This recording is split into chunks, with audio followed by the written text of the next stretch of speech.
So if we take a look inside the Rapid Controls Prototyping Evaluation Kit, or as we call it, the RCPEK, you'll see that there's a 4-slot National Instruments controller. It's actually the 9064. And then we have these 4 cards, which are a 2-channel CAN card. We've got the 9401 with digital I/O. We've got a 9381 with some digital I/O and also analog inputs and analog outputs. And we've got a driven electronic throttle control card.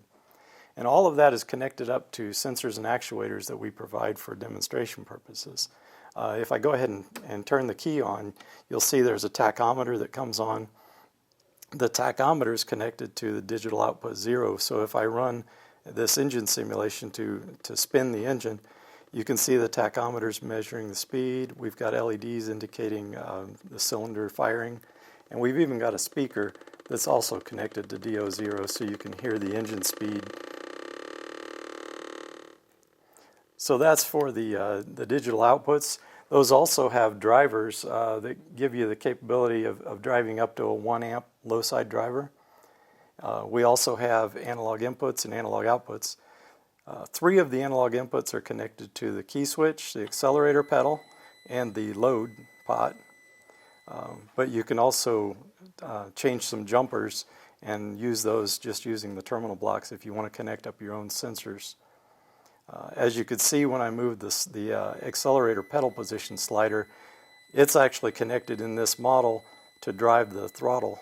So we also have this throttle body in here that's a Bosch throttle body connected to the ETC card, and that's actually doing the H-bridge motor drive and the position sensor feedback from that throttle. And we also have some digital inputs here for Hall effect or VR type engine speed sensors, and 4 switches that you could use if you wanted to use these switches for some particular function, or you can move these jumpers and use the terminal block for your speed sensors.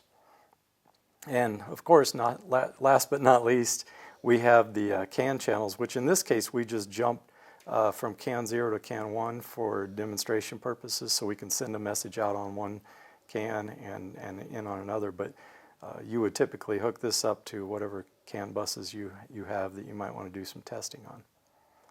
So in a nutshell, that's all of the hardware that comes with the RCPEK. And now we can show some control models that actually do something interesting with it.